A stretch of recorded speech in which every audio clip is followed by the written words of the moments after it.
is going on, everybody? This is your man, Boys for Life, with my co host, Cowboys Corner, for another installment of the Boys Corner. We missed last week due to some issues, but we are back with another episode. And what a week we are happy to be back with. Cowboys Corner, let them know where they can find you, man. Hey, man, _ Cowboys Corner on Twitter. Cowboys Corner right here on the YouTubes. Big shout out to Eshawn. Big shout out to Juan. Big shout out to Wilson. Wilson. This isn't the half table show. This is the Boys Corner. This is with me and Boys for Life. That is right. What is up, everyone? And you can find me here on YouTube at Boys for Life or on Twitter at Boys for Life 04. What's up, Rodriguez? What is up, everybody? There's some people in here that I haven't seen before. But anyway. Man, what a tale of two different weeks. We go against Tampa and we look god awful, and it looks like the world's coming to an end with Dak Prescott being out, and our offensive line didn't look all too bad that week. Our offense couldn't get going, our defense looked great, and then last week Cooper Rush came in, and it was a more of a balanced attack. I mean, he had 30? There's 31 passes to 27 rushes.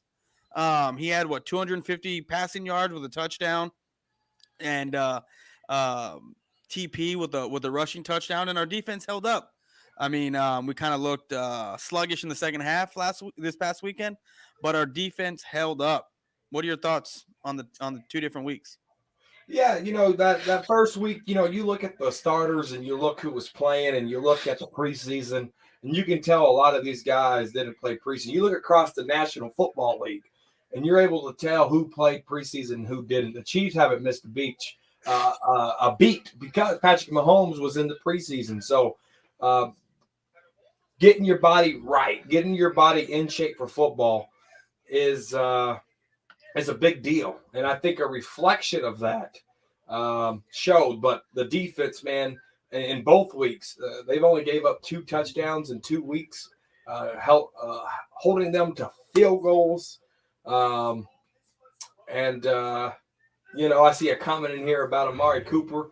It is what it is. We can only control the things that we can't control. CeeDee Lamb, Noah Brown, Michael Gallup was a full participant today, so that's really good news leading into Monday Night Football against the Giants. And I think preseason matters. Get these guys in here. You could tell how slow they were. CeeDee Lamb looked a lot better week 1, week 2. Noah Brown looked a lot better versus week 1, week 2. Tony Pollard even. There was a lot of good things that happened in this football game. I just wish that Kellen Moore could be consistent. Boys for Life, be consistent on his play calling and his scheme and the way he attacks things and learn how to adjust. But it's Kellen Moore. We're not going to get that. Yeah, no. That first half, I felt like, we came out like gangbusters. First 2 series, we got 2 touchdowns. Then we kind of. I felt like with Kellen Moore being able to balance this offense, his play calling got a little bit better. Instead of just pass the way it was week 1, kind of forcing those throws. When you heard, was it Winfield? I think one of their linebackers or defensive backs. DBs saying that they basically knew our plays. It was the linebacker Davis. Yeah, Davis. There you go, Davis. Saying they basically knew. All they had to do was watch last year's tape, that's kind of crazy. You would think playing against the same team 2 years in a row, you'd come up with a different game plan. But I guess Kellen Moore, like CeeDee Lamb said in that post-game interview, they had some promising drives and then self-inflicting wounds, with the play calling, the trick plays that kind of, you get 2 quick first downs, and then all of a sudden you're at 2nd and 18 because of a trick play that just didn't happen. But the second game, I felt like because we were more of a balanced attack, some of these play calling, these passing plays, I think because we had that mix of a run in there kind of helped out a little bit. No, I thought the first half period was a really good start for this offense with Cooper Rush at the helm of things. I like the way Cooper Rush is able to do a three-step and let the ball release. A lot of confidence in Noah Brown, which is expected, right? These are second teamers uh, playing as a starter, and these guys run scout teams together, practice squad, things of this nature. So Cooper Rush and Noah Brown being on the same page, it's not out of the ordinary. These guys know each other very well. Yeah. I mean, and like you said earlier, we got a lot of, kind of good news coming back. It seems like Gallup might be playing week one. Might be playing, not week one, this coming Monday, which is going to help CeeDee Lamb, going to help this passing game. But I feel like the game plan kind of needs to be the same, or it needs to be balanced. We can't be, what's the word I'm looking for? Anyway, I'm drawing a blank on the word. But we need to be balanced. We need to rely on Tony Pollard and Zeke more so than, because it is Cooper Rush. Even though he did look very good in that first half, the second half kind of fell off a little bit. And what do you think that's too? Just because that the Bengals made adjustments, or it has to do with the play calling of Kellen Moore? It has to do with the play calling of Kellen Moore. They when the offense isn't on the field, they're looking at tablets, looking at plays. They're looking at what the defense is giving them. The defense for the Bengals is looking at what the offense is giving them. And there's nothing to Kellen Moore's offense. You're going to get a lot of slants. You're going to get a lot of hitches. You're going to get a lot of under coverage.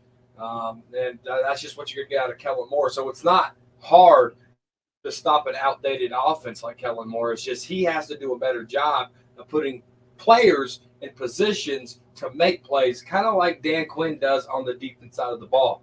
That's why Mike McDaniel is a 2-0 coach in Miami, and that's why Kellen Moore is still an offensive coordinator for the Dallas Cowboys. Those two, and I bring that up because those two were the number one and number two candidates for that Miami Dolphin job. And you look at what Miami Dolphin and Mike McDaniel's able to do over there. The Dolphins might be 0-2 under Kellen Moore. The Dolphins made a right decision because Kellen Moore cannot do in-game adjustments. His script plays are phenomenal. That's why we go down there and score it via field goal, via touchdown. But through the course of 4 quarters, Kellen Moore can't get it done. Mike McDaniel can. That's why Mike McDaniel got the head coach for the Miami Dolphins, and we're stuck with this guy they call Kellen Moore. Yeah. But I want to talk about the defense. I mean, we have given up, 19 points the first game, 17 points the second. That's 18 points on average a game for the first 2 games. I mean, we're one of the top 4 defenses in the NFL right now? Oh, we have to be. Yeah, we have. I mean, it looks like this pass rush. I mean, with Micah Parsons, I mean, he has 4 sacks right now. I mean, he's on pace to get in the high 20. I mean, if he keeps this pace, that sack record is going to be gone. 2 a game. Yeah, 2 a game. That's 34 sacks a game if he keeps this up. I mean, it's not. I don't think it's possible. But still, that's. I mean, he's year 2, right? I mean, this is not something that you would expect from someone who we drafted that a lot of people didn't think was going to be what he was. I'm excited that he's here. I'm excited that he's leading this defense. I mean, I feel like that he's the fire that this team needs right now while Dak is out. Yeah, Eshawn, we'll touch on Zeke in just a minute, but no, Michael Parsons, man. During this offseason, Von Miller and Michael Parsons had the selfie and things of this sort, and everyone's like, "Come to Dallas, Von Miller. Come to Dallas, Von Miller." I didn't care less whether he came or not. Why? Because we got the guy Micah Parsons. There was a guy that commented on there, we can have a once in a generational player. I was like, we already got him. His name's Micah Parsons. Don't forget that. And I was a big fan of Micah Parsons day one. We talked about him a lot on the Frisco Report during our draft season. Joe does a fantastic Cowboys blog. Joe does a fantastic job breaking down these college players for everybody. I learned a lot during the 3 draft process that I've been with Joe in, and Micah Parsons was very high on our board, and we were very fortunate to get a guy like Micah Parsons. Yeah, no, I mean, that year it was either going to be a corner or it was probably going to more than likely be Parsons, and the fact that The two corners went. We were able to trade back and still get him at what, 12, or was it? It was 12, right? Then we got him Yep. at 12, and And then with the pick up Giants an to extra trade back. third. Yeah, and then pick up an extra third and just add more to this defense. I think it's We starting to got, show. It's yeah. starting to show. The I guess the process you can call of what we're doing on defense right now. But I want to get to the comment right here. What do you expect from Zeke? I expect him to be the bell cow back right now. I mean, um, I think this offense still runs through him. I mean, it always has. I mean, for me, it's always been through Zeke since his rookie year. I get it. You have Dak Prescott throwing for 4,900 yards in 2019, 37 touchdowns this past season, just a little under 4,500 yards. But the stats don't lie. We are pretty much undefeated when Zeke touches the ball 25 times, over 100 yards, and that's because it sets up the play action. It sets up what Dak is good at, and that's the bootleg, the play action. And without getting Zeke the ball and the attention on him, I think the defense for the opposing team is able to just hone in on Kellen Moore's scheme, which is a lot of slants, like Cowboys Corner said, and I think that kind of deflates us a little bit, kind of hurts us. That hurts us a lot because for me, we need to get Zeke the ball to get him going. Whether he's not getting going, just getting him the ball still kind of sets up everything else. Yeah, no. Before I touch on that, man, we got West Coast Cowboy in the building. Me and this guy, man, right here. I made a Justin Durant come to Dallas video a long time ago when Sean Lee tore his ACL, and this gentleman here said, "Hey, hit me up. I got a Facebook page, Dallas Cowboys Scouting. I want you to be a part of it." And I was a part of it, man. We hit over 100,000 Facebook followers. Some things happened where we lost the page. We kind of lost touch. Last time I seen Tyson, the West Coast Cowboy, was in Oxnard.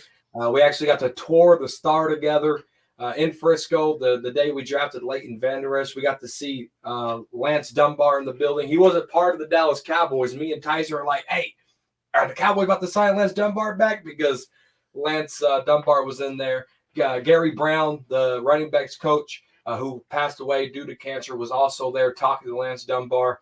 And it was just a crazy experience, but nothing but mad respect for Tyson, the West Coast Cowboy. The guy's a GOAT. He's on Jason Witten's last practice. Yeah. Yeah, we got to see Jason Witten's last practice because later on that day he retired. Tyson and I were in the same building as Jason Witten moments before he retired. So big shout out to West Coast Cowboy. You guys follow him on TikTok, on Twitter, on YouTube. Great guy. Lots of exclusive training camp content. But yeah, that's what I got about Tyson. Nothing but mad respect for him. But let's talk about Eshawn's question here. Big shout out to Eshawn too. Big Cowboys fan. He's a producer. He's gonna make it. He's gonna make it one day. So follow him on right here on YouTube also, guys. I guess this is a shout out day. Boys for life. But no, Zeke, man, the stock's going down on Zeke. I talked about this on the Frisco Report on Tuesday.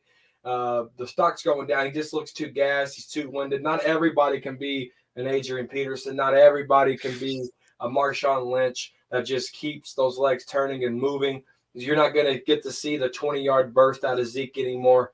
You're going to see the ground and pound Zeke, and that's it. This is the stage of his career. They ran him a lot at Ohio State. They ran him a lot right here in the first 4 years of being a Dallas Cowboys. So Zeke, this might be his last year as a Cowboy.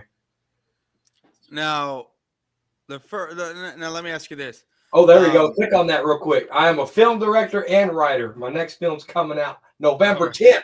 So you guys subscribe to Eshawn, guys. Nice. What I wanted to ask was, so that first game, because I don't know what his yards per average was this past week. I think he had like 14 carries for another 50 some odd yards. Yeah, he did. So it was probably 104. It was what? He has 104 yards for the past 2 weeks. Okay, 4.2. So I mean, the week one, I mean, it didn't seem like they weren't really stopping our run because Zeke did have 5.2 yards per carry, and then this week it's 4.2, like West Coast Cowboys said. So yeah, I mean, do you expect with Cooper I mean, with Cooper playing, um, that they're gonna lean more because like I said, the first week it was more of a passing attack. The second week it was more balanced. Do you think now going up against the Giants and looking at that defense, you think it's going to be more of a run heavy game or still more of a balanced attack? It has to, when you go into MetLife, and the defense is going to put us in a really good situation, Boys for Life, and everybody watching. They're going to put us in a great field position here. As we just got to stop Saquon Barkley there at MetLife, and if we can control him, I know our defense is going to do what it does. I think we can get some turnovers. I think we can knock the ball out of Saquon's hands. So don't be surprised if you see them Tillmaning that ball right out of his hands. And then obviously we got to get to Daniel Jones, and we got to shake him up. And he's going to give us the ball. All right, he's going to throw it to the wrong team. And I think we can come out of this game. I don't think it's going to be close. They're 2-0. I really don't think they've played anybody. I honestly don't. No. But I think they're in for a rude awakening with our defense. I know their head coach talked about they have a plan for Micah. I want to see it because the past 20 games that Micah Parsons has played, ain't nobody had a plan for him. So it's going to be pretty exciting to see how they try to stop Micah Parsons. But it's going to free up some things if they pay a lot of attention to Micah. It's going to free up Tank Lawrence. It's going to free up Neville Gallimore. It's going to free up Osa Odigizua. All right. It's going to free up a lot of these guys.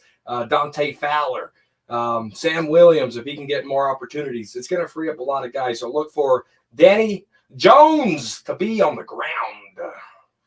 Yeah, I mean, I was listening to some of the takes today on my way home from work. And from my understanding that Daniel Jones has one of the worst in the league so far, like I guess passer ratings or just being able to pass the ball.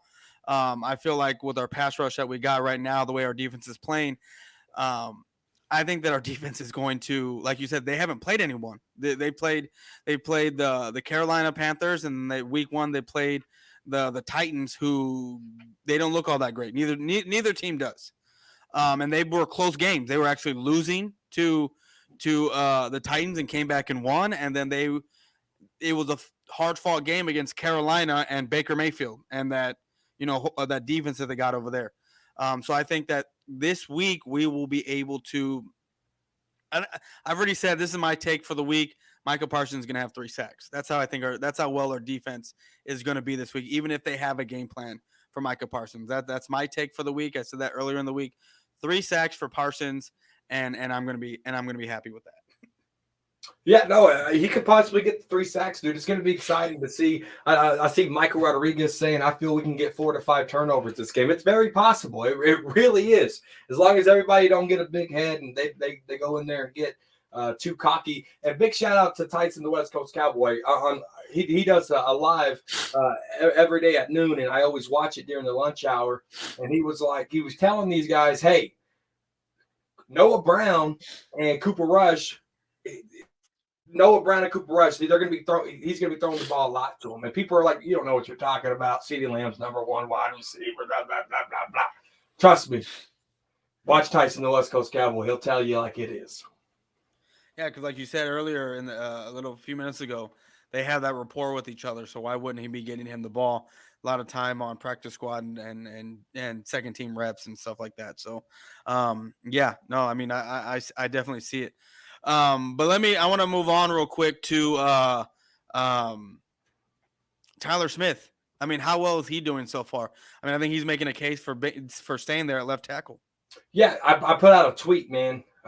When they said Tyler Smith is going to go to left tackle, I said this last year was the last time you've seen Tyron Smith in a game for the Dallas Cowboys. I really feel like, as well as Matt Forniak has been playing at that guard position, I really don't know what you're going to do with Jason Peters. He had his hand on the ground playing on the right side there in practice today.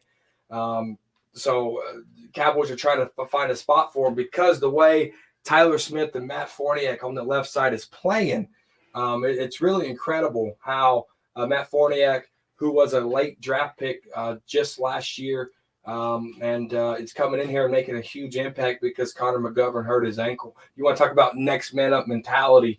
That's what it is. Cooper Rush winning. You plug and play Matt Forniak, and the offensive line gets better. There's more depth to this team than what we initially thought. Yeah. And we got Michael Gallup possibly playing in this game here on Monday night. I think he is. He was a full participant today. So Michael Gallup's coming back. James Washington is getting a lot of work from that August 1st foot broke, from that foot fracture. So there's a lot of depth here that I think Cowboy fans and the rest of the league is sleeping on, because you look at the depth that we have in playing already, they're doing really good things for the Dallas Cowboys. Yeah, no. Speaking on that depth, I noticed that a lot. Cowboy space. I just seen your name there. I'm sorry. Big shout out to you. Yeah, on that depth, when I was able to watch the preseason, it didn't seem, because for me, I don't know if it was that like this for you for the number of years. I felt like our starters were like up here, and then once we went to that second team, it dropped off. Like, that's just how I always felt it. It's like I was always worried and scared if someone got hurt, because I felt like whoever got hurt, the next man up at that position was just a huge drop off. From what I seen in the preseason, I didn't feel like there was that much of a drop off in talent. And then I'm able to, and now that with some of these guys getting hurt, I'm actually seeing it. Like I'm seeing what I saw in preseason as far as not so much the talent level, but as far as like the drop off, I guess you could say, just to where the like you're able to plug in some of these guys and play, and they're able to step up. Like in years past for me, I felt like if you put in someone as a backup, like it was a problem for the offensive line, or it was a problem for the offense, or the problem for the defense. I feel like this year, these guys stepping up, there's not really any problems. Like we were all worried about, Tyler Smith not getting any reps, even though he played left tackle throughout his whole college career. He didn't play any reps in the NFL during preseason. Now all of a sudden he's moving into that role, and a lot of people were kind of worried. And I feel like, I mean, he stepped up. He stepped up to the plate, and he's making a hard case to keep him in there. And like you said, what are you going to do with Jason Peters? I mean, is it the best 5 that you should put out there and try to move him to right tackle if Terrence Steele keeps messing up?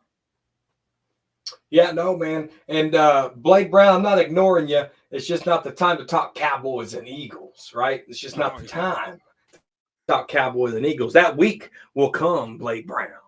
But no, I don't know if Tyler Smith suits up for the Dallas Cowboys ever again, just because you got Jason Peters there. You got Tyler Smith playing at a high level. You got Matt Forniak there. You got Connor McGovern that can back up Matt Forniak. So unless Terrence Steele goes down or something like that, maybe then you'll see Tyron Smith come back during that time. But I just don't know. Jerry Jones opened up that press conference in training camp talking about the top 10 players getting paid the most money have to be available. They have to be there for big plays. Tyron Smith, over the course of since 2016, hasn't been available for the Dallas Cowboys. So this could be a first-round exit for Tyron Smith, and we got Tyler Smith for the replacement.